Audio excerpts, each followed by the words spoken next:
hoy acá en esta actividad está incompleta. Hay muchas colegas que se acercaron, digamos, que contactamos y que no podían estar hoy. Algunas que confirmaron y hoy a último momento por cuestiones personales no pudieron llegar. Y también hay omisiones y olvidos nuestros que corren por nuestra cuenta, o sea, nos hemos olvidado nombres. Con lo cual, bueno, un poco apostamos a poder reconstruir en este diálogo también esos vacíos, ¿no?, que hemos y esas omisiones que hemos tenido en la convocatoria. Intentamos que fuera lo más amplia posible, generacionalmente, de disciplinas, de tradiciones. Y bueno, con ese espíritu, digamos, lanzamos esta idea de ponernos a dialogar sobre la historia de los últimos 30 años de nuestra facultad. Tenemos por ahí imágenes más individuales o historias que nos fueron contando, pero por ahí nos cuesta reconstruir como la imagen más general, ¿no?, de lo que fue, de dificultades, pero también de las cosas que salieron bien, de las alegrías de esos recorridos, en qué momento sí fue fácil sí poder plantear que necesitábamos que tuviéramos áreas de género, estudios de feminismos, de sexualidades, de diversidades en nuestra facultad. Quizás a diferencia de lo que ocurrió en otros países, y esto habla de la posibilidad de buscar una especificidad latinoamericana y también argentina, en otros países donde los departamentos de estudios de género formaban parte, digamos, de una avanzada institucional o de la búsqueda de acreditación o de los cambios de programa que parecían como necesarios y venían más desde arriba, pensamos más de arriba hacia abajo. En esta facultad me da la sensación, ahora quizás los participantes nos van a decir, fue una búsqueda distinta, ¿no?, desde las mismas protagonistas y desde mujeres que estaban inmersas en otros debates quizás por fuera de la academia, que fueron buscando y armando ese recorrido y reclamando esos espacios al interior de nuestra facultad. El encuentro que tuvo que ver con análisis más académicos y que pensábanse ya incorporados a la vida académica universitaria fue 1991 Luján. Fue un hito histórico, siempre lo recordaremos. Es notable una circunstancia. Ya género había poblado prácticamente, conceptualmente, toda la región.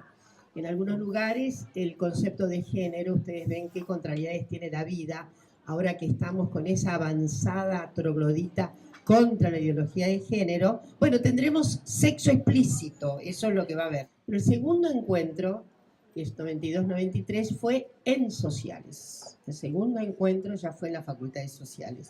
Y originó inclusive un trabajo en su momento que tuvo larga difusión. Evidentemente había mucha posibilidad de contusión, de lesión, de ciertos hostigamientos que se planteaban.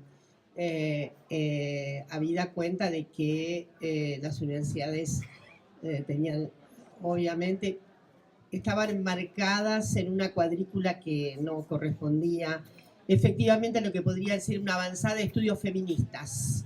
De modo que todos los programas que se inauguraron en la época, que en los 90 es cuando avanzan las universidades, se llamaban o programas de estudios de la mujer, o ahí eventualmente centros de estudios de la mujer, a veces en singular, después fue cambiando al plural, y por ejemplo el mismo centro de estudios de la mujer que tenía filosofía y letras, que después fue convertido finalmente en Instituto Interdisciplinario de Estudios de Género. Ven ustedes el cambio notable conceptual. Ese cambio conceptual me parece que fue muy significativo. Para nosotros fue un instrumento bueno ingresar a la academia con género. Era mucho más cortés para la muchachada que estaba con tanta resistencia. Ese género era apacible. Además, Rosy Braidotti, en un examen tan bello como hizo, que estaba enojada un poco, discretamente enojada con el término género, Rosy decía, bueno, ha sido instrumental, lo hemos usado instrumentalmente. Y lo hicimos, en mitad por convencimiento íntimo y luego también de manera muy instrumental. De modo que a medida que pasó ya al final de la década, se encontraron muchos programas que ya tenían directamente la palabra de registro principal era género. Ahora quiero decir esto y con esto termino. Sin embargo, sexualidades disidentes tuvo que esperar un tiempo, una temporada. Tenemos que hacernos cargo. ¿Por qué? Porque solo en el siglo XXI, y no quiero con esto, digamos, escaparle a la posibilidad de que cometamos algún error, pero recién ingresó sexualidades disidentes de manera incontestable, asegurándose un lugar importante, sobre todo creo en la formación doctoral. La formación doctoral, desde luego, más allá de los esfuerzos que hizo esta facultad, acá hay mucha gente que inclusive incorporó en sus programas, etcétera, más allá de que no se consiguió un centro específico, pero hubo varios programas que trabajaban con nuestras dimensiones, con nuestras problematizaciones, con nuestros tópicos. Sin embargo, insisto, la diáspora, la sexualidad y sobre todo las transformaciones generalizadas demoraron. Las dificultades que tuvimos todavía de alguna manera, a pesar de todos los cambios habidos que son extraordinarios, hoy día en el CONICET hay alrededor de 200 proyectos de investigación. 200 proyectos de investigación que tienen que ver con géneros, que tienen que ver con feminismo, que tienen que ver con sexualidades disidentes, que hay algunos lugares en que sorprende el número de trabajos, por ejemplo, presentados de proyectos de investigación, sobre todo en tesis doctorales y en trabajos postdoctorales, es notable. Se imagina el CONICET hacia terminar la década con relación a ahora, es un salto cuántico notable. De cualquier manera, no conseguimos lo que me parece que debemos conseguir, y es el mainstream. Tenemos ocasionalmente programas en grado, seminarios en grado, mucho más los tenemos en posgrado, mucho más. Podríamos decir, sin equivocarnos, que la mayor cantidad, la mayor porosidad de seminarios, programas, etcétera, fueron dados en la posgraduación en nuestro país. La malla curricular de grado todavía es muy difícil y efectivamente en nuestra facultad hubo y hay seminarios específicos, pero en general son los seminarios no obligatorios, los seminarios que se hacen de manera todavía no formalizada dentro de la currícula. Y esperamos que, sobre todo, sociología cambie en el sentido de que sea un conocimiento básico, elemental, dentro de los diferenciales que efectivamente a los que adhiere la teoría en esta facultad. Entonces, pero bueno, gente vieja no puede menos que ser optimista, y yo estoy segura de que lo que sigue va a ser mucho más venturoso en materia de mayor cantidad y calidad de tópicos. Hay una serie de incentivos que tenemos. El incentivo principal es la lucha por los derechos. Quien más nos instruyó ha sido la Agencia por los Derechos. Quien más nos demandó fue la Agencia por los Derechos. Y estoy segura de que la academia estuvo bastante a la altura.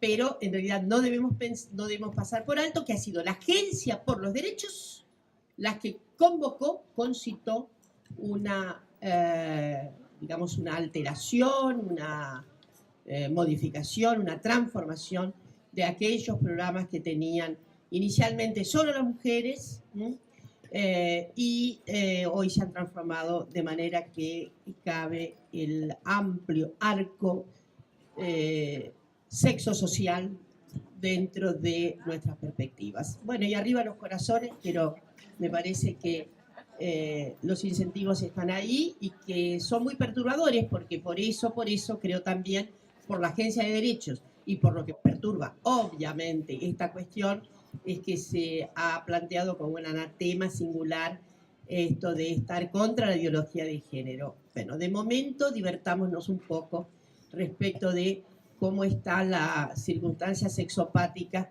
en algunas figuras de nuestra sociedad. De sociología, estaba en filosofía y letras, y no recuerdo ni una sola vez haber escuchado la palabra ni género ni feminismo. Nosotros, como ya lo he dicho otras veces, teníamos que cambiar el mundo, y ese era un pequeño tema. Entonces ese pequeño tema estaba, digamos, soslayado. Pero sí recuerdo, tomando nota de lo que dice Dora, la Agencia de los Derechos, sí recuerdo el movimiento de liberación homosexual que pasaba por las aulas.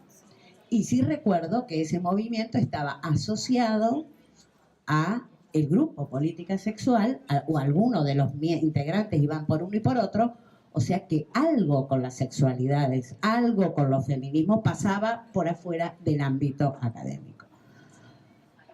Por eso digo, se me hace muy difícil pensar cómo fue el recorrido académico sin pensar en las luchas políticas, o sin ir haciendo una especie de relación muy estrecha con las luchas políticas. La facultad la cierran en el año 75, el famoso Talagano, y nos quedamos un año afuera. Abrieron fines de 75, pudimos rendir, y después vino el golpe, y buenas tardes, mucho gusto. La carrera de sociología empezó un periplo. Yo siempre he dicho que soy bastante heterodoxa y transhumante. Bueno, mi recorrido como estudiante geográfico y mi recorrido como docente geográfico es una muestra, yo creo, de todo esto. Nosotros trasladaron la facultad, que quedó como carrera de sociología dependiente del rectorado, a las catacumbas de Derecho, y de ahí cursábamos en Derecho, un poquito en el Nacional Buenos Aires, con celadores que nos llevaban al aula y nos llevaban al baño si teníamos que. En esos años de la dictadura, imagínense que como alumna nunca escuché una palabra de género. Y sí tengo un recuerdo muy clarito de tener que estudiar cosas como filosofía social con un tal Martinotti, o tener que estudiar sociología con un tal Pistoletti, que eran todos personajes de la dictadura. Nunca leí un libro de Marx, nunca leí un libro de Weber, nunca leí un libro de Durkheim en la carrera. Y entonces lo que todos sabíamos era que teníamos que estudiar, rendir, de memoria estudiábamos el librito ese de filosofía social de Pistoletti y olvidártela al otro día. Ahora, tampoco sabías mucho cómo era. La cuestión de género, nada. Y la sociología, nada. O sea, esa fue la trayectoria. ¿Qué hicimos? ¿Qué hicimos durante las dictaduras? Bueno, la famosa cultura de las catacumbas. Cada cual se fue encontrando por los lugares que pudo. Yo hice cursos sobre historia social general. Quería estudiar todo lo del mundo habido y por haber.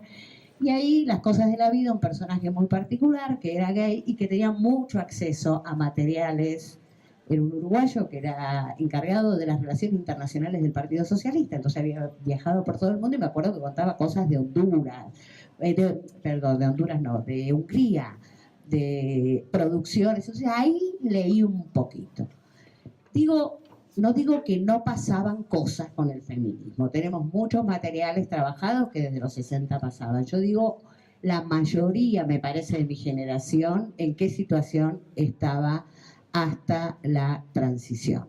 A mí me parece que es en la transición democrática, con la cercanía que tenemos a las luchas por los derechos humanos y una serie de espacios más, el retorno de las exiliadas, con muchos saberes y con mucha práctica ya feminista, la creación de la subsecretaría de género en la institucionalidad estatal, donde me parece que ahí empieza a circular, como en el mundo público, algunas de estas cuestiones y se produce el primer Encuentro Nacional de Mujeres. Por eso digo que el Encuentro Nacional de Mujeres para nosotros para muchísimas de nosotras fue una escuela de formación feminista, porque muchas nos tuvimos que formar como pudimos, de la manera que pudimos, sin ninguna formación formal, institucional, porque como bien decía Dora, no teníamos doctorado, y por la relación Iglesia-Estado llegué a estudiar la cuestión de la Iglesia en familia, y estudié familia y educación, y de ahí me fui al feminismo. Fue de ahí donde salí a trabajar las cuestiones más que tenían que ver con el cuerpo, las sexualidades, derechos sexuales, reproductivos y demás. Y hubo otro espacio que fue participar de 2 colectivas de revistas, que fue El Cielo por Asalto y la revista Doxa, que fue una revista que creamos un grupo de jóvenes docentes en esos años acá, donde, y ahí está Marta Rosenberg, a la cual le agradezco, donde se introdujeron muchas feministas ya clásicas y teóricas. En la facultad transitábamos dando clase en los lugares que podíamos dar clase, con los temas que marcaba la currícula o marcaban los titulares. En los posgrados que podíamos acceder, no había todavía acceso a ese campo temático. Entonces, en realidad, el acceso fue en una formación, como dije antes, autodidacta, con sí muchos cursos que traían de Filo, del Instituto de Filo, me acuerdo Celia Morós y tantas otras, y sin poder hacer demasiado nada y con mucho activismo político. Con mucho activismo político de género y feminismo en la década de los 90. Es mentira que en la década del 90 no pasó nada, pasaron muchas cosas e hicimos en ese campo muchas cosas. Cuando yo personalmente siento que se va introduciendo fuertemente en el mundo académico, en la facultad, y ahí concuerdo con Dora, los 2000. Los 2000 me parece que el quiebre político, la participación de las feministas en toda la instancia post-2001, la intensidad de los encuentros nacionales de mujeres, el encuentro de Beijing, que muchas fuimos, bueno, varias instancias llevaron a intentar traccionar adentro de la institución. Cuando digo la institución estoy hablando de, ya estaba creada la Facultad de Ciencias Sociales a esta altura, por supuesto, de la Facultad de Ciencias Sociales específicamente, porque en psicología había desde los 80 formación, en filosofía también había. No había nada en Facultad de Ciencias Sociales. Ahí lo que traccionamos desde distintos lugares fue en seminarios optativos. Recuerdo grupos de militantes, las FEAS, las famosas las FEAS, que nos juntábamos en mi casa y en los bares para tratar de leer y que se querían formar y no tenían cómo ni dónde. Sociología ya tenía un poquito más, con Silvia Chester, que empezó antes, que después siguió Alejandra Obert y otro equipo. Política, lo lamento, pero siempre ha sido dificilísimo, excepto ustedes, y no había nada más, ¿no? Argenti y ellas, y no había nada más. En el 2003, yo gano con Josefina Fernández, que no está en esta facultad, un premio Cátedra Florestan Fernández de la Claxo, y dictamos un curso virtual para América Latina. Ese curso lo llevamos a política, una pelea infernal, por supuesto a Don Oren, lo pudimos dar 2 veces, después nos sacaron. Sí, literalmente nos sacaron. Me parece que la instauración del CONICET, con una estructura clara, la posibilidad de hacer una carrera sin interrupciones, o sea, con la democracia, marcó un camino posible para las nuevas generaciones que contarán otra historia, supongo. Y eso sí se notó muchísimo en la facultad. Se notó muchísimo la cantidad de jóvenes que se estaban formando en el tema. Se notó muchísimo la cantidad de tesis, bueno, maestrías, doctorados y todo lo que ya conocemos un poco más. Y sí esa instancia digamos, de reciclado muy importante con los seminarios, con algunas materias que fueron introduciendo. Entonces, me parece que el cambio es enorme, me parece también que la presión de lo que se llama la marea verde, pero podemos decir del avance enorme de los feminismos ya hace muchos años, han traccionado adentro de la facultad, y creo que una deuda enorme de la facultad, no es tanto en extensión, que también se traccionó mucho en extensión para traer actividades y cosas aquí, sino en la transversalización curricular. La democracia, a partir de 1985, la categoría fue cuestionada por su carácter transversal a las clases sociales, pensada siempre como el determinismo de los factores estructurales. Esto era el leitmotiv, digamos, no solo de las cátedras, sino también de los alumnos. Entonces yo trataba de introducir algo de lo que había en aquel entonces sobre género en mi cátedra de psicología social, pero con una recepción, la verdad, muy débil, ¿no? Muy poco entusiasta de parte de los alumnos. Yo pienso que eso tuvo que ver mucho con lo que decía María Alicia recién, acerca de que los primeros estudios, los primeros, las primeras carreras más institucionalizadas sobre la temática estuvieron en psicología y en filosofía, que empezamos a hacer sobre los temas de salud sexual y reproductiva de las mujeres y particularmente de los jóvenes y las mujeres jóvenes, porque resultaba más fácil en realidad para nosotros trabajar en el campo de la investigación sobre estos temas que en la docencia, por esto que les decía antes. Y es así que a fines de los 90 hicimos, yo creo que la primera investigación en la facultad sobre las sexualidades disidentes. Posteriormente con el cambio en la teorización sobre género que tuvo que ver con el cuestionamiento de la utilidad de la categoría como capacidad excepcional para desvelar la situación de opresión de las mujeres. Y ustedes saben, bueno, que a partir de 1980, 1990, las mujeres de color y las lesbianas pusieron sobre el tapete sus experiencias de opresión más allá del tema de género. Esto entonces, bueno, que tenía que ver con las temáticas de la raza, la clase social, la orientación sexual. Esto dio un giro, digamos, que creo que entonces también facilitó la apertura en diferentes cátedras de la temática de género.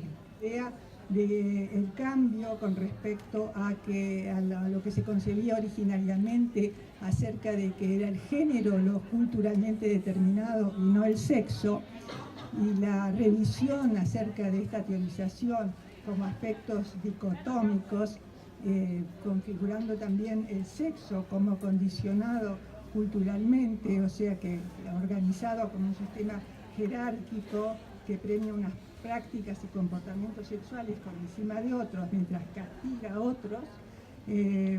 Entonces esto también pienso que fue importante en relación con la apertura que se fue dando en algunas cátedras y algunos estudios, sobre todo en seminarios de posgrado, que también otro aspecto que cambió en relación con la concepción original sobre los estudios de género fue afirmar que no solamente tienen que ver fundamentalmente con la categoría, las diferencias entre los sexos y fundamentalmente la dimensión del poder, sino también las prácticas concretas y la conducta.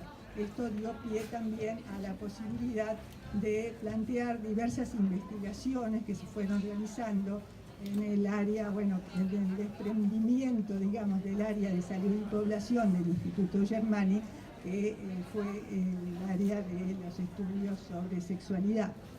Y después la teoría queer también planteó que ni el género ni la sexualidad son sistemas duales excluyentes, y que ambos son flexibles y flotan dando lugar a múltiples posiciones de la identidad. Esto también, digamos, que fue algo que fue como algo importante en el desarrollo de los trabajos de investigación sobre el tema. Yo creo que una pregunta fundamental que no está respondida y pienso que sería muy importante poder encararla es lo que tiene que ver con las diferencias que existen en el país entre el nivel de la normativa nacional, ¿no es cierto?, que sí garantiza los derechos sexuales de las mujeres y de las minorías sexuales, y lo que pasa a nivel comunitario, en donde existen barreras todavía en la realidad que impiden la consecución masculinas. En cuanto al futuro de la intervención en este campo, creo que hay un gran vacío de políticas de prevención dirigidas a la población masculina en todos los campos, en las prácticas laborales, domésticas, educativas, de salud, etc. En cuanto al futuro de la docencia en la facultad, yo creo que está faltando estudios de posgrado, digamos, específicos, no solo seminarios de posgrado, y creo que estamos, digamos que en la facultad estaría madura, digamos, la posibilidad de armar digamos, una carrera de especialización, una maestría, digamos, sobre la temática, y bueno, eso sería, digamos, un anhelo que me gustaría que se pudiera cumplir. El tema de género, feminismos, tiene que ver con trayectorias personales, con circunstancias políticas, con luchas políticas y también con lo que pensado en esta facultad. Creo que hay un momento que es la vuelta, la democracia, ¿no? Inclusive muchos de nuestros escritos empezaban con la salida del ostracismo y la mayor visibilidad de los temas. Bueno, ahí empieza a instalarse un tema que hubo que instalar y que pienso que en este momento está instalado en una variedad temática y que también existen contracorrientes que tratan de desinstalarlo, ¿no? Como ocurre hoy con no es actual, pero con lo que viene bajo la denominación de la ideología de género. Tengo un momento claro, que es que yo por los años 80 daba clases en una escuela de periodismo y ahí me encontré con María Emilia Ginés, con Tati Ginés, y ella me dijo, mira que yo estuve en España, y me empezó a contar y así me empecé a enterar de estos temas y después, bueno, después ya vino la creación del Colegio de Graduados en Sociología, mi amistad con Virginia Franganillo, la creación del Consejo de la Mujer y por eso después el trabajo en el CEDES, en el Centro de Estudios de Estado y Sociedad, y muchas de las legislaciones que se fueron consiguiendo y muchas de las peleas en las cuales nos fue mal, que nos fue bien, entre la recuperación de la democracia y los encuentros de mujeres, creo que hay una ligazón muy importante de un término de que cuando yo decía que hubo que instalarlo y que ahora está más instalado en una mayor diversidad temática y desde una perspectiva política, conceptual y teórica, mostró algo que siempre reconozco que fue a quien se lo escuché decir, está acá Marta, que está siempre como presente en la mayoría de las instituciones, que fue, ella dijo una vez, lo que tiene el concepto de género es que es potente. Y yo creo que fue eso, ¿no? Al menos me parece que fue mucho lo que se logró en ese sentido. En la facultad, Silvia Chexter, creo que fue una de las primeras personas que trabajó ciertos temas muy ligados a quienes hoy estamos acá, que hicimos mucho en salud reproductiva, después pasamos a salud sexual y reproductiva y después a salud y derechos sexuales y reproductivos, pero también tengo que recordar, por ejemplo, cuánto aprendí de lo que era el tiempo laboral, de la dedicación de las mujeres a su casa, del trabajo de Ana Vaz Cortada, que es una docente de la carrera de Sociología y creo que ha hecho en ese sentido también un aporte muy importante. También dentro de la institución quisiera hacer una diferenciación entre mi trabajo como docente y de mi trabajo como investigadora, porque donde más empecé a trabajar y a discutir y a pensar y a investigar sobre estos temas es en el Instituto Gino Germani. O sea, además la materia que doy en el grado, que es una materia vinculada más a cómo investigar y en el campo de la opinión pública, el link que en este momento me esfuerzo a hacer y que creo que es un desafío hacer, yo podía mencionarlo en una clase, pero no estaba asociado a un programa. Sí a las investigaciones que hice durante mucho tiempo con Analía. Hemos trabajado acoso sexual, hemos trabajado temas sobre paternidades y masculinidades, porque masculinidades en esos primeros momentos en los cuales también ocurrió con los temas de género, donde primero hubo más trabajo sobre lo que le pasaba a las mujeres, sobre, en otro caso, lo que le pasaba a los varones, como hombres o mujeres como unidades de análisis, ¿no? Y después empezaron a aparecer enfoques y empezaron a aparecer otras temáticas. Una institución que es partícipe de estos trabajos y que colaboró mucho con nosotros es el CLAM, Creo que, no sé si hay algo de, va a estar Horacio Sívori, la Universidad Estadual de Río de Janeiro, y con el CLAM he trabajado, y ahí menciono otro investigador que también va a estar, que es Mario Peceni, con quien hemos trabajado muchísimo estos temas, escrito, pensado, y ya ingresa entonces la distinción y la incorporación de pensar más sexualidades, ¿no es cierto? Ciudadanía y sexualidades, creo que este fue como un viraje que nos permitió tener otra perspectiva. En la investigación creo que hay mucha producción de conocimiento, y lo que dijo Dora sobre los proyectos que hay en CONICET, más lo que uno puede ver en UBASIT, y esto lo refuerzan. En el caso de la intervención, me parece que se debería trabajar para que la intervención esté cada vez más consolidada desde los hallazgos de la investigación, desde una perspectiva de género y derechos, o sea, de una intervención basada en los resultados de las investigaciones. Creo que es en el grado donde existe el mayor desafío. Me parece que uno de esos desafíos, que ya no es solo hablar en la clase sobre esos temas, o decir yo he trabajado, yo he investigado sobre tal cosa, sino poder incorporar una reflexión, incorporar unos párrafos en un programa que muestre cómo incorporar estas perspectivas en un programa de grado, sea de la materia que sea. Yo me sumé a fines de los 90 como alumna, invitada a la cátedra, porque cursé y me invitaron a participar como alumna en la cátedra del seminario de Susana Checa, en un seminario que formaba parte de la Cátedra de Sociología de la Salud.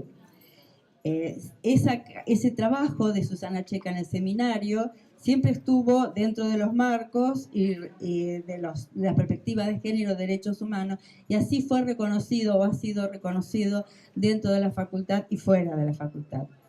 En ese trabajar en derechos y sexualidades estuvimos enfocadas en adolescentes, en mujeres, mucho menos en diversidades sexuales, en sexualidades disidentes, casi nada en discapacidad, como ahora. Es un tema que no existe en los derechos sexuales y reproductivos, la mirada de las personas con discapacidad, muy poco en la academia y nada en la práctica. Los feminismos los fuimos trabajando desde algunas autoras clásicas, a las que fuimos sumando voces que marcaron discusiones y debates con aporte fuerte desde sus prácticas políticas.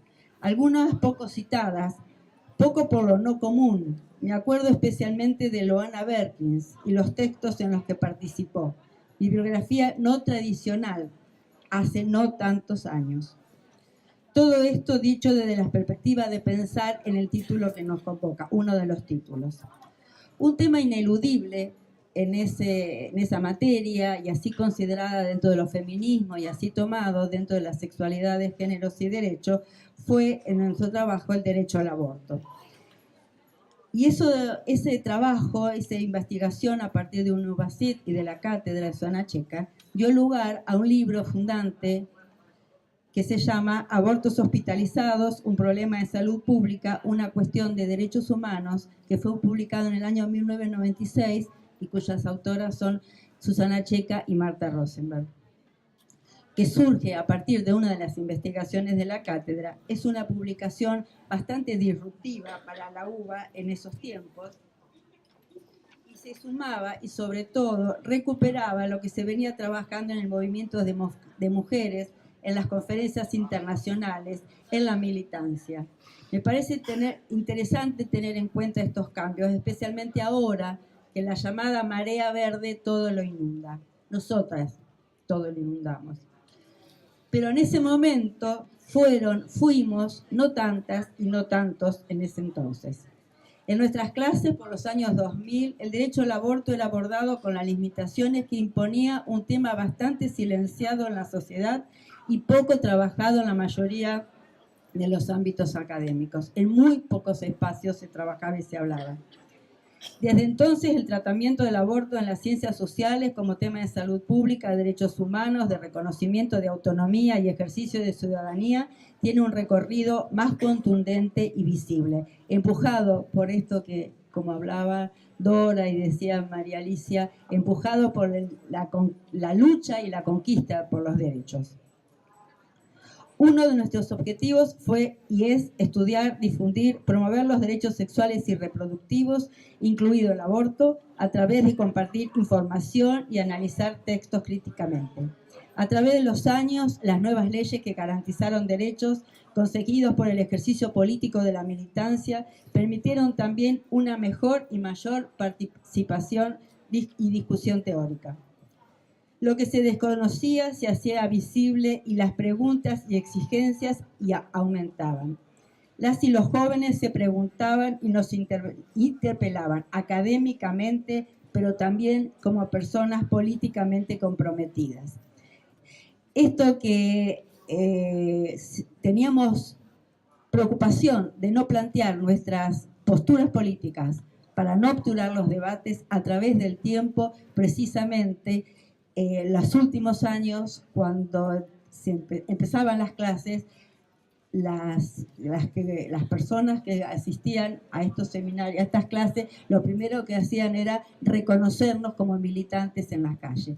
Y una de las cosas más lindas que nos pasan a las que somos docentes y las que podemos, si queremos, seguir luchando, es cuando las personas que han cursado nuestras materias nos dicen: qué bueno, profe, encontrarla en la calle. Yo a veces puedo contestar, a veces no. Qué emoción nos implica saber que hay mucha gente que está peleando por este presente y por conseguir quizás un futuro que espero sea pronto, de una vida mejor. Estoy aquí gracias a una cadena de feministas. Cursé en el 98 la materia de Chester, a quien ya nombraron, que tenía un equipo muy joven en ese momento, y voy a empezar por Adriana Causa, que falleció hace ya mucho, por Julie Chaneton, Libertad Schuster y Alejandro Berti. Y en esa materia, mi feminismo, que era un poco salvaje, me di cuenta, encontró teoría y encontró historia. No me puedo acordar el título de la materia, pero era historias feministas o algo así, o sea que era también una cadena de feministas la misma materia.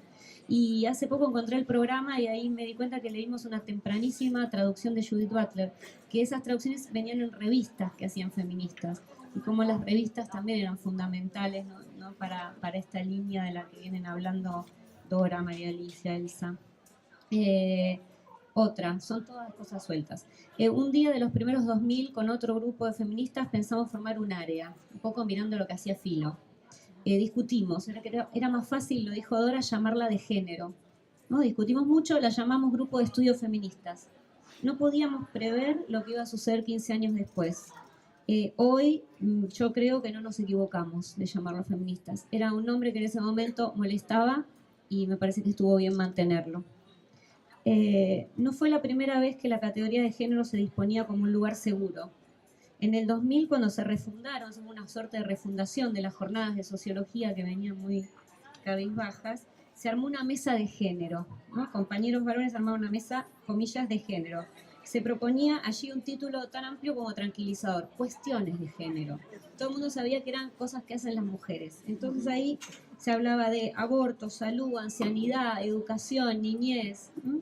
Y ahí con algunas compañeras reformulamos la invitación, tuvimos que dejar colegas afuera, no fue sencillo, y rebautizamos la mesa como sexo y política.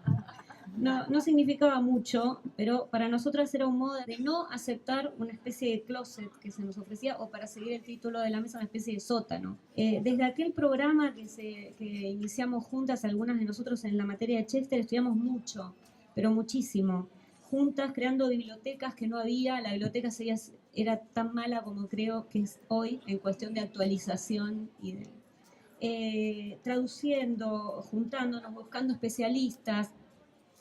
Todavía no había materias, todavía el posgrado se estaba iniciando. Estudiamos tanto que todavía me enoja cuando algunos colegas quieren despachar con un librito, te piden: ¿no me tirás algo para poner género en mi investigación? Y me parece que eso es una forma, hablaban en el título de resistencia, ¿no? Bueno, la resistencia fue cada vez más sorda, porque cada vez fue quedando peor resistirse a las cuestiones de género y feministas. Y sin embargo continúan las formas de resistencia. no estudiar ni leer feministas es una forma de resistencia y de agresión. Pensar también cuánto trabajo gratuito hicimos, porque si bien esta facultad tiene una larga tradición de trabajo gratuito, ni siquiera era por el honor, porque ¿no? Yo fui muchísimos años ad honorem. Esto ni siquiera nos traía honor en algún momento, porque no éramos muchas las feministas. Entonces, otra vez las feministas. Es como Sara Ahmed cuando dice los ojos en blanco, ¿no? Bueno, no, la feminista va a decir algo otra vez. Bueno, eso ocurría y mucho. No digo que las mujeres solas trabajábamos gratuitamente, digo que no solo ganamos menos, sino que estamos más dispuestas a trabajar gratuitamente, y eso no está bien. Algunas cosas que soñamos se están haciendo realidad. Se crearon materias, efectivamente muchas más en el posgrado. Hay feministas viejas y recientes en puestos importantes de la facultad, todavía falta un montón. Hay más autoras en los programas, hay materias que se preguntan si hay autoras en los programas, y sin embargo me sumo a las compañeras que dijeron, hace falta atravesar la formación. Es escandaloso que cientistas sociales incorporen la cuestión de género como un accesorio.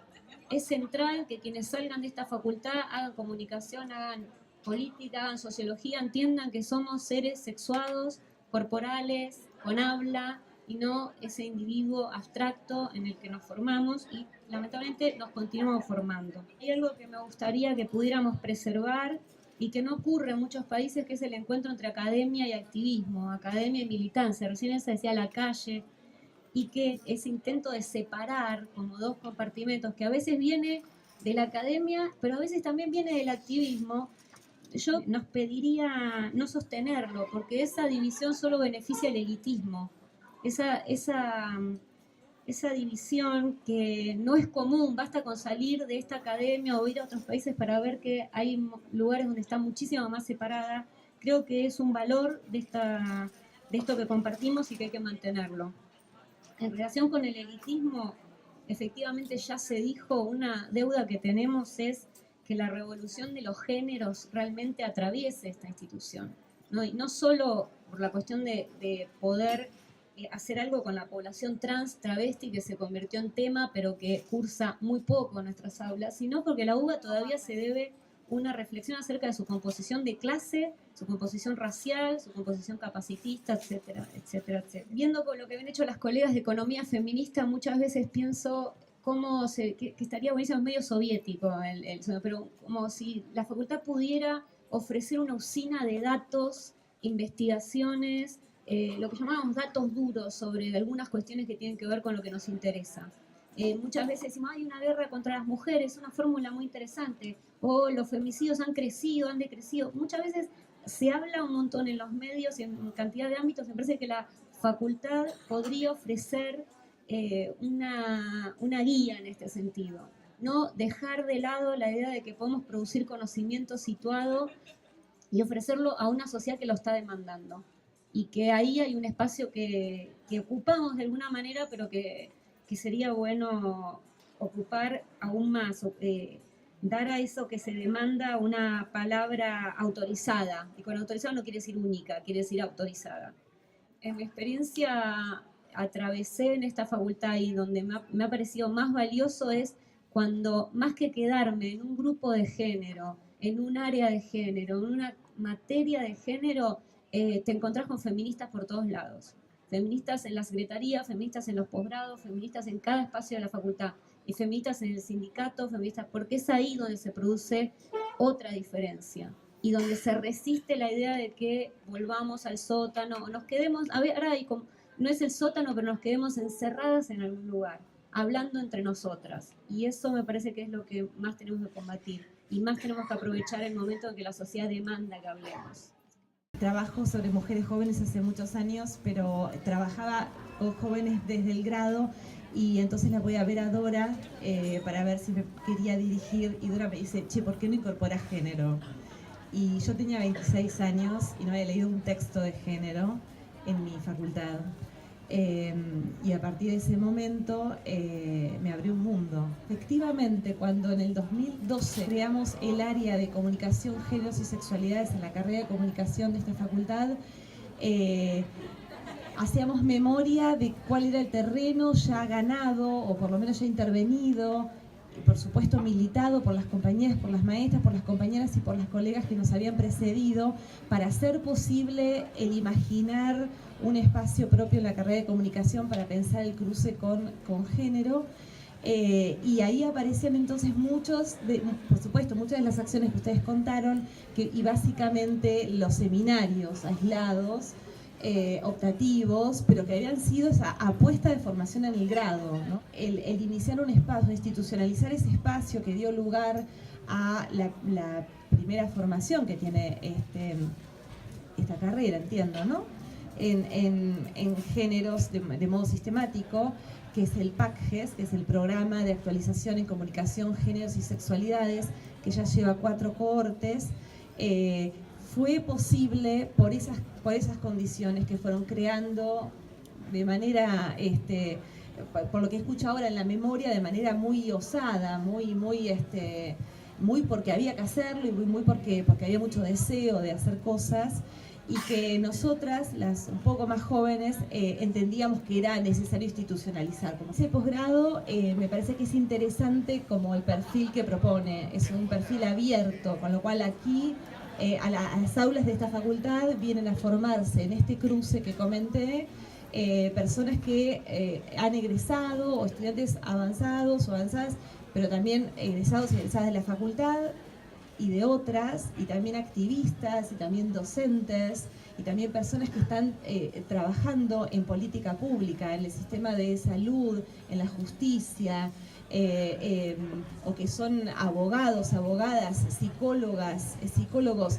y que tienen a su vez su intervención en ONGs o en territorio, y para muchas de estas personas el ingreso a una aula universitaria, que es en esta facultad, es un hito en su propia historia de formación, y además es la posibilidad de encontrar en este espacio universitario un campo de interlocución de sus saberes, donde esos saberes tienen relevancia y son tramados con otros saberes que tienen que ver también con la formación teórica, conceptual, pero también práctica y de intervención que propone. Esa mayor institucionalización de estos temas, y también yo diría una apuesta de casualidad o una apuesta efectiva de que estas nuevas generaciones o estas generaciones intermedias estemos en estos lugares. Me parece que arma como un diálogo bien interesante, que hay que aceitar muchísimo y hay que profundizar también, pero que por lo menos escuchando los relatos de las compañeras, evidentemente las condiciones son mucho más, han sido mucho más, no sé si fácil esa es la palabra, porque siempre ha costado de todos modos legitimar ante algunos compañeros y compañeras estos espacios, pero sí efectivamente hemos capitalizado esta larga historia de intervenciones, de luchas y de apuestas que todas ustedes han hecho.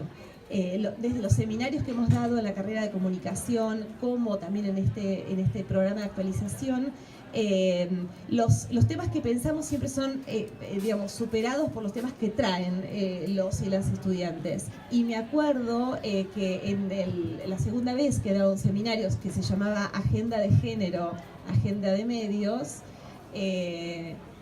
un chico me dice: vos no hablaste ni una palabra de las personas trans, no hablaste ni una palabra de cómo los y las jóvenes queremos intervenir en el campo de formación, ¿no? Digamos, ahí había ya una interpelación generacional, y entonces la clase se convirtió en su relato de experiencia, donde él decía cómo su paso por la facultad le había permitido reformular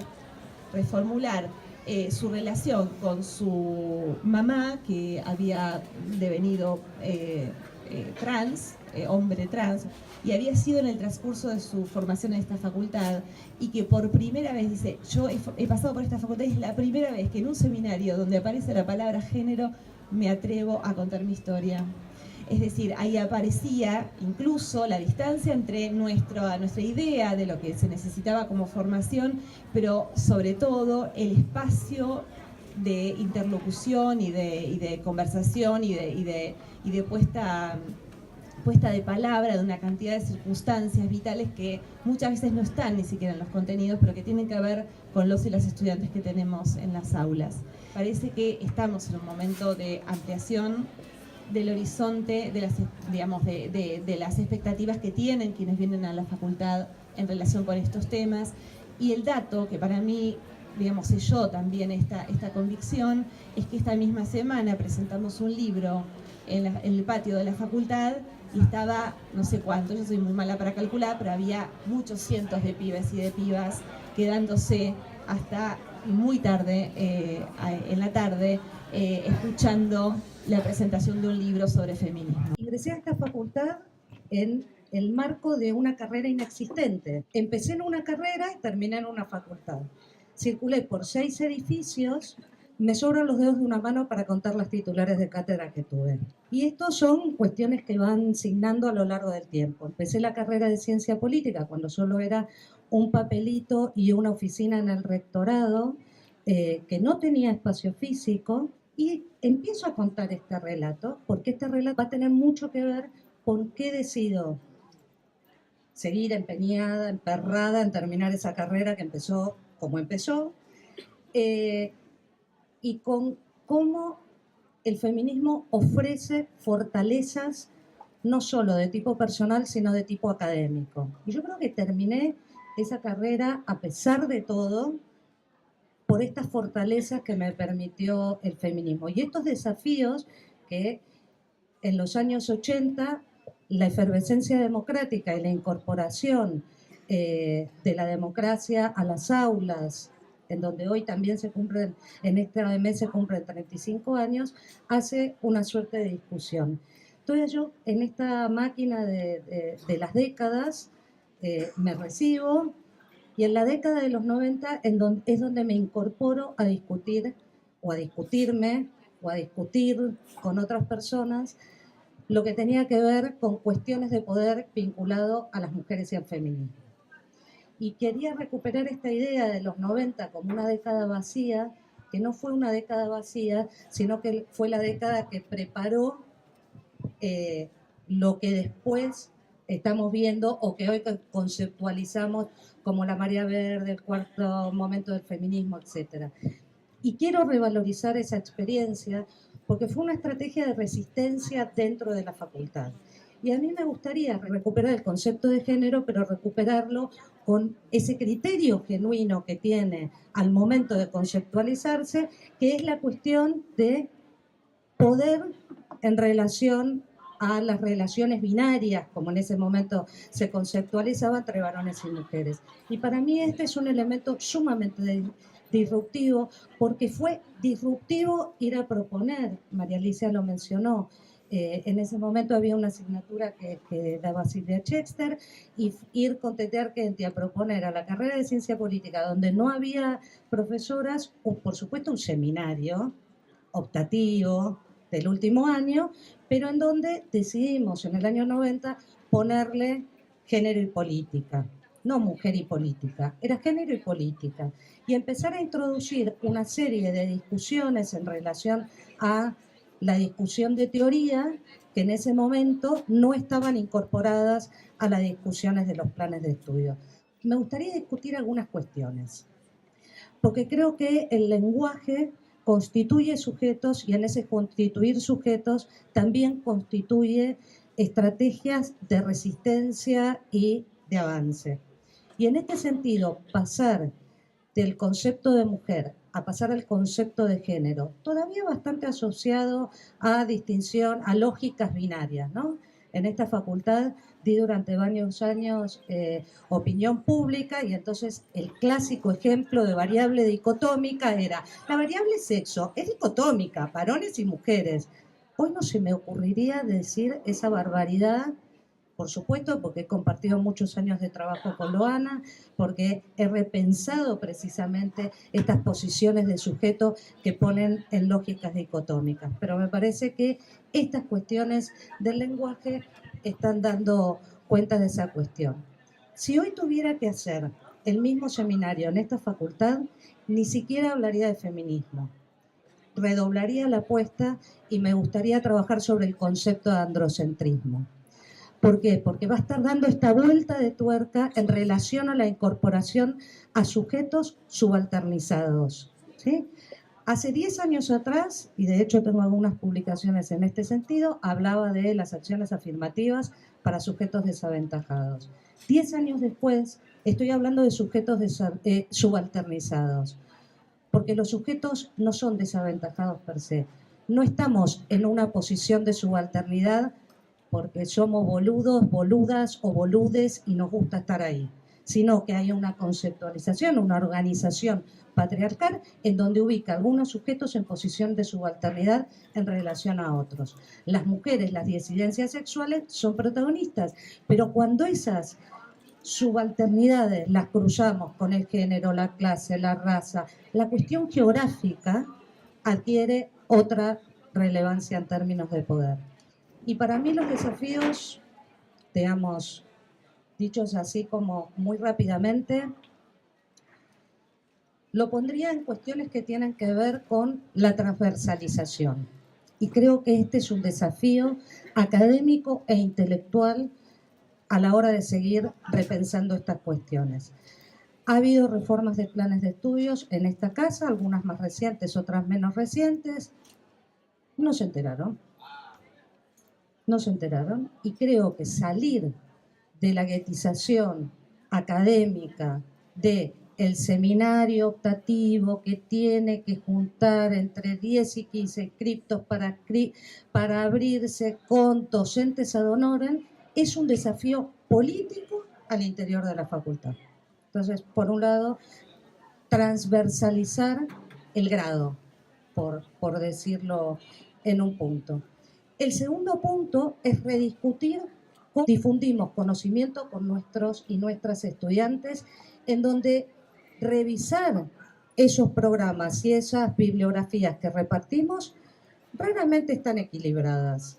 Y por ahí lo digo más desde la disciplina que más conozco, en donde, digamos, suele tener así como un tufillo a varón cis exclusivamente a la hora de redactar nuestros programas académicos. Un tercer punto lo pondría en relación a las genealogías. Creo que una de las cosas que no estamos haciendo en la academia en general, en nuestro país, pero en particular en nuestra facultad, es hacer unas genealogías de nuestras propias y propios protagonistas. Y esto no me parece una buena señal en términos de construcción de conocimiento.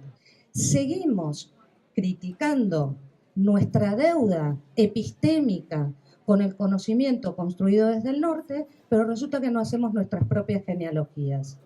Y me voy a tomar unos segundos porque tengo la oportunidad de verlas todas juntas. Todas estas mujeres me formaron, las he leído, hemos militado en la calle, hemos estado en tantos lugares y en tantos encuentros, y la verdad que yo soy producto de la genealogía de ustedes, las producciones, de los pensamientos, de las acciones. He circulado por muchos espacios y para mí es importante agradecer. Es decir, agradecer todas las cosas que han comentado y que las cuenten y que las más jóvenes se enteren de que hay feminismo hace muchísimo tiempo, muy diverso, y que somos sujetas, sujetos, sujetes en ese cruce de militancia y academia, muchas de nosotras. Y voy a tomar un punto que Erika mencionó, que me parece fundamental, que me siento muy identificada. Yo me trasladé a la Universidad Nacional de San Martín hace unos años y allí ahora, este es mi 5º año, ahora dirijo una dirección de género y diversidad sexual. Hasta el año pasado era un programa contra la violencia de género. Y ahí llevé mi militancia, toda esa acumulación de conocimientos y de praxis hacia la universidad, porque con algunas compañeras feministas, docentes, investigadoras, detectamos que las universidades siguen siendo instituciones que no las habíamos atravesado del todo, ¿no? Como que habían quedado, estábamos en las catacumbas, en las periferias, dando seminarios de posgrados, algunas de grado, y y que faltaba entrarle de lleno. Bueno, eso hicimos en San Martín, nos abrieron la puertita y ahí entramos, construimos el programa contra la violencia de género, un dispositivo que interviene en situaciones de violencia de género dentro de la universidad. Es que todo lo que hicimos en San Martín fue producto de esa dialéctica entre investigación y militancia. El modelo de intervención que inventamos colectivamente hacia adentro y en diálogo con otras compañeras y leyendo textos y permanentemente haciéndonos preguntas que llevaban a investigaciones a partir de la intervención y para mejorar la intervención. Y para mí eso es un hallazgo de una trayectoria que tenemos las académicas feministas y que hemos puesto dentro de las universidades, al menos en lo que yo conozco. Seguramente en otros espacios debe suceder algo similar, pero la investigación alimentándose de un trabajo empírico cotidiano, ¿no? Escuchar los testimonios, las situaciones de violencia de género, haciendo trabajo de campo todo el tiempo y formulando a partir de ese trabajo de campo nuevas preguntas de investigación para mejorar esa intervención, que al principio tomamos un modelo estandarizado y que luego lo fuimos trabajando. Y por otro lado, me parece que dentro de los desafíos no fue menor pasar de programa a dirección. Estamos situadas en la Secretaría Académica y tiene que ver con esta propuesta de transversalizar el género. Ahí sí, de nuevo, meternos más de lleno y profundo en los contenidos, pero también en la política institucional. Ese fue otro de los pasos que nos propusimos y pensamos de cómo la universidad tiene que empezar a pensarse sexualizada y pensar las políticas institucionales desde esa perspectiva. Y no hay manera, para mí, si no es ocupando espacios de poder. Y cuando digo espacios de poder son los espacios institucionales dentro de la universidad. Estamos dando esa batalla, estamos en este año, con lo difícil que ha sido, y el año que viene, discutiendo en Consejo Superior un nuevo estatuto donde la igualdad de género va a ser uno de los principios dentro de la universidad y de ahí va a atravesar absolutamente todo. Esa es una discusión que estamos dando y que se va a materializar en un nuevo estatuto y nueva normativa y por lo tanto después eso a nivel cascada, pero sabemos que las feministas tenemos que controlar eso, supervisar eso y garantizar, ¿no? Que no se da naturalmente. Para nosotras va a ser importante que toda esa discusión del estatuto y de la normativa luego se pueda materializar en la vida cotidiana de nuestras estudiantes y nuestros estudiantes con modificación de los programas, con mayores espacios de atención, incorporar la disidencia sexual, la diversidad sexual, que también es una deuda pendiente dentro de la universidad, porque la población trans en nuestra universidad no permanece, se inscribe y no puede permanecer. Es decir, tenemos muchos desafíos, pero para nosotras era importante, el estudiantado está organizado y tenemos estudiantes que, por supuesto, proponen actividades y permanentemente está la agenda feminista, pero nos dimos cuenta que teníamos que discutir otro nivel. Es decir, en el nivel donde se deciden las cosas dentro de la universidad, Consejo Superior y los espacios de decisión. Entonces, dentro de la dirección, las distintas áreas, el área de intervención sigue funcionando y los casos se han incrementado y el protocolo lo tenemos que volver a pensar porque se aprobó para cumplir 3 años y nos quedó chico, hay situaciones que no están contemplando. Digo, todo esto lo estamos permanentemente pensando y es con nosotras dentro de la institución y de esa manera garantizamos los derechos de las mujeres, de la diversidad sexual, de poder transitar nuestras aulas libres de situaciones de violencia. Pero eso ya es un piso. Vamos hacia más en esta cuestión de poder transversalizar el género pensándolo como una política preventiva de las situaciones de violencia de género, no solamente como una transferencia de conocimiento, sino que interpele subjetividades, que podamos vivir dentro de los espacios universitarios aceptando la diferencia. Y cuando iba aceptando la diferencia, hay una frase muy linda que las compañeras trabas y trans dicen que las universidades se tienen que modificar con una traba adentro. No se tiene que adaptar la compañera traba a la lógica de la universidad. Nosotras tenemos que ser interpeladas por esas experiencias y por esos discursos. Bueno, años luz estamos, lo digo, desde la Universidad de San Martín, que para mí es un espacio en el que hemos crecido un montón, nos falta muchísimo. Y hoy cursando una actualización en Género y Comunicación, aquí en Sociales, por primera vez en la universidad. He entrado muchas veces por puertas y ventanas colaterales, en mesas, en lugares, y más acostumbramos las trabas a que la universidad salga afuera a buscarnos. Porque conozco a muchísimas más de la calle que es más, no sabía cómo dictaban clases, y hoy ver a algunos dictarme clases me devela toda esa cosa que tiene la docencia de cómo te embestís frente al curso. Otra cosa, festeja la universidad pública, las trabas en mi zona, que era la zona de Palermo con Nadia, todas las trabas, cada vez que llegaba algún pesado a hacer una tesis de lo que fuese, me la mandaba a mí, porque a mí yo me podía, me gustaba dialogar, me entretenía, me sacaba de esa realidad, me hacía crecer, digo, era como una simbiosis interesantísima. La sensación, además de las chicas de no interesarles porque estaban trabajando, estaban para cosas más importantes, concretas esa noche, había una cuestión siempre como del extractivismo, ¿no? Todo venía hacia acá se procesaba y acá quedaba, y no nos retornaba nunca. Entonces, además, es una cuestión como que vamos a venir nuevamente empoderadas a la universidad, a pedirle cada una de todas esas tesis para hacerles una lectura y una devolución a cada una de esas tesis, ¿no? Por supuesto no seré yo, o sí, quizás, no sé, tantas veces dije antes que no iba a ser yo.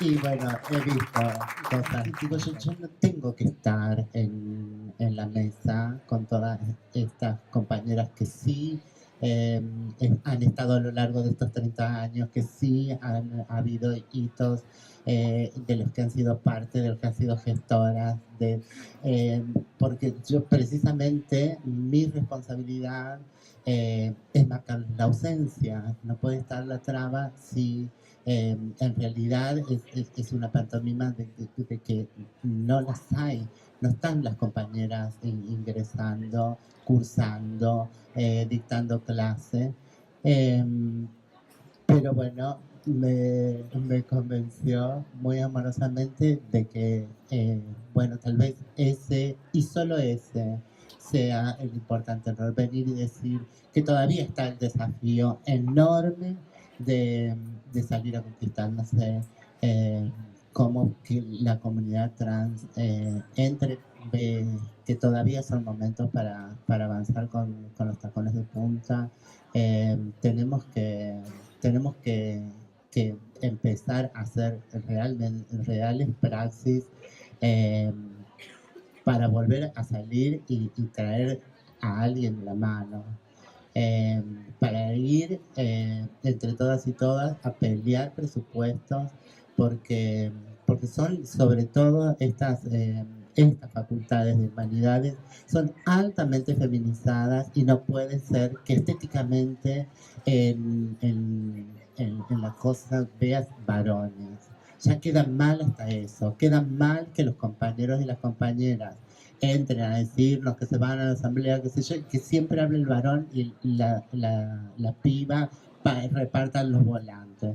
Se lo dijimos una vez, se lo dijimos 2 veces y siempre la excusa es, y la última vez le dijimos, no sé cómo arreglar, ustedes se tienen que correr, no sé si qué es lo que quiere la compañera. La compañera capaz que es la más tímida, que pasa vergüenza, que no se siente segura, mandala al frente.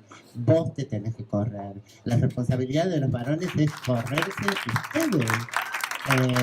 Sorry, te dice así, hasta estéticamente está llorando, al menos a partir de este siglo XXI. Creo que los varones, las masculinidades, tienen que hacer un enorme proceso de experimentar de qué hablamos cuando hablamos de humildad. En general, las universidades también, porque estamos produciendo también investigación y conocimiento, a veces en temas que son demasiado alejados de las consecuencias concretas que tiene con la que impacta en las personas. Los feminismos, desde siempre, tienen este aprendizaje que es lo que me impacta a mí, me pongo yo, qué es lo que me jode a mí de este sistema, y es el patriarcado, y cómo me impacta a mí, y ahí empiezo a tirar la punta. Porque cuando las cosas son nuevamente el objeto de estudio allá, al que voy a visitar y después vuelvo y las veo, aíslo y lo intento higienizar, homogeneizar, creo que ahí está el problema del colonialismo, con el que después vamos a decirle a esas personas cómo tienen que actuar realmente respecto de su vida. Así que nada, me parece que esto es el gran desafío, que salgamos a conquistar a las trans, a las personas trans también, para que vengan, para que sean visibles, para que participen, y entre tanto y seguir sosteniendo, por supuesto, todo lo que vienen sosteniendo, que una esté afuera o esté adentro, lo vive con mucha alegría, que la universidad sea defendida a rajatabla, que sea pública, que sea estatal y todo lo que ya sabemos. Pero bueno, siempre el desafío. Muchísimas gracias.